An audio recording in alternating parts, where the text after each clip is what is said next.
About 2 years ago, my friends and I had found out about an abandoned insane asylum located in Downey, California. Being the curious 17-year-olds that we were, we decided it would be a good idea to explore this abandoned facility just to see what we could find. So on a Saturday night, we gathered a few more of our friends and we made the drive out to Downey so we could explore this building for ourselves. After about 30 minutes of driving, we arrived in Downey and made our way through the city to where the asylum is located. The closer we got, the shadier and shadier the neighborhoods we were passing through became. And after about another 15 minutes of driving, we arrived at our destination. We parked the car, climbed through a hole in the fence, and made our way into the building to see what we could find. To be honest, it started out not being too bad, considering we had about 10 people. We were thinking, what's the worst that could happen to a group of 10 people? So we wandered through the building looking at all the broken furniture scattered throughout the rooms. There were patient files thrown up on the floor, and the whole place was as messy as you would imagine. But nonetheless, we were having a good time looking around the weird and abandoned mental institution. However, things started to get eerie as we walked down the hallway with our flashlight, since the power that was once on in the building was clearly out and remained that way. But as we were walking with our flashlight pointed ahead of us, and we came to a corner, we saw the adjacent wall of the corner light up from what we assumed was another flashlight.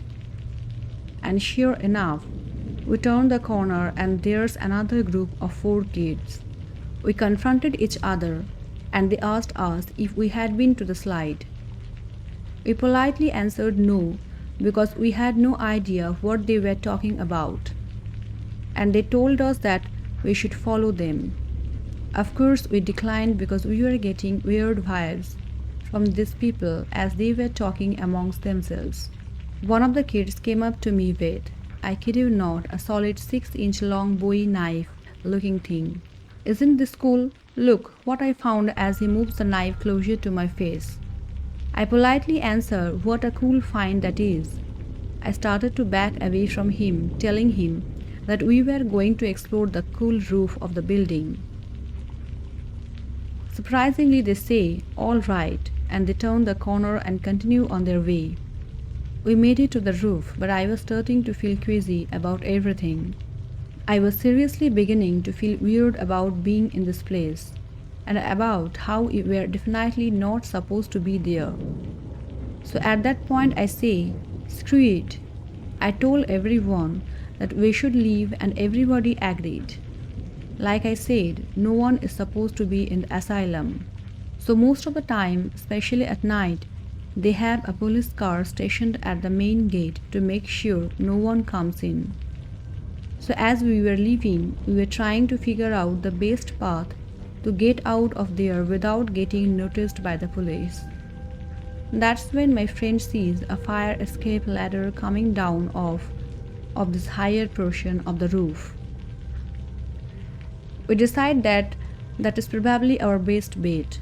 So we grabbed the small ladder and we positioned it in such a way that my friend Jonah could climb up it. Jonah then immediately turned around so he could help us out by pulling each of us up. As I was getting myself up there, my heart dropped to the bottom of my stomach. Jonah, did you not see this when you got up there? I whispered. What the heck are you talking about? He responds. I'm looking forward, and he slowly turns to see what was pretty much our worst nightmare. There are about 15 hooded people sitting in a circle up there, surrounding a burning cat among many other dead animals. These people were talking in tongues and just making these noises that seemed satanic. As we were both climbing back down the ladder, we got noticed by them and they started talking amongst themselves in this weird language. And before we knew it, these people stood up and started sprinting towards us. I told everyone to ditch the idea of the fire escape and to not worry about the cop, and that we just needed to get the hell out of there. So he started sprinting through this building with his call or whatever he wanted to call them, and called pursued behind us. We surprisingly made it out of the building and started running across the field to the main gate. And as we were doing so, the cop noticed all the commotion and turned on his sirens and came driving towards us. Thank God he managed to cut the call off from us and started to chase them as we ran away safely. Honestly, I can say this was the scariest experience of my life. What would we have done if they had taken one of our friends? Would we have had to go back in and confront them? Well, I don't know, and I'm glad we didn't have to.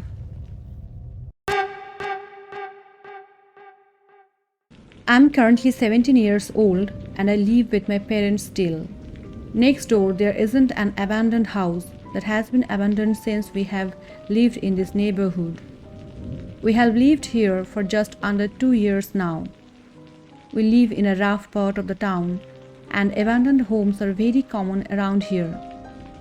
I didn't really like the idea of living next to an abandoned home because it was sort of creepy, but really I didn't care that much, and I would hardly ever think about it. However, there were a few times that I can think of specifically where I could have sworn I heard something coming from that house. I thought maybe they were squatters, so I decided to mind my own business. Have you ever heard of the saying, curiosity killed the cat? I figured as long as they weren't bothering anybody, that it was probably best to stay away from the situation altogether. Well, one hot summer night I couldn't sleep, so I lied awake all night tossing and turning, trying my best to get some shut-eye. When all of a sudden I heard screaming that sounded like it came from the abandoned house. It only lasted a few seconds, but I panicked, and thinking back I can't believe that I did this. And I truly have no idea what the hell was I thinking. And I don't blame you if you think I'm stupid, but I grabbed my switchblade that my father gave me as a birthday present one year, and I quietly snuck out of my window and made my way over to the house. I had to jump a fence and get through some bushes, and I did so as quietly as possible, so I wouldn't be heard of, spotted by anyone. I cracked my way up the back porch and I opened the sliding glass door slowly to my surprise. It was actually unlocked.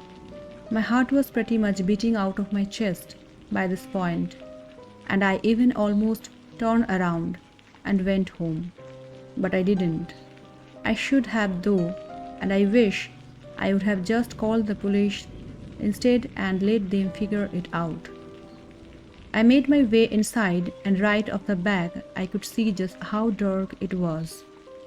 I pulled my iPhone out and I turned the flashlight on so that way I could see at least what was in front of me.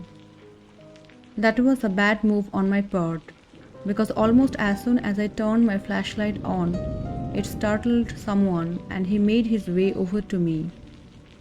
I was standing in the living room with my back up against the wall, waiting for whoever it was to walk past me, and I turned my flashlight off. I'm almost 100% sure that whoever it was noticed I was there because of my light.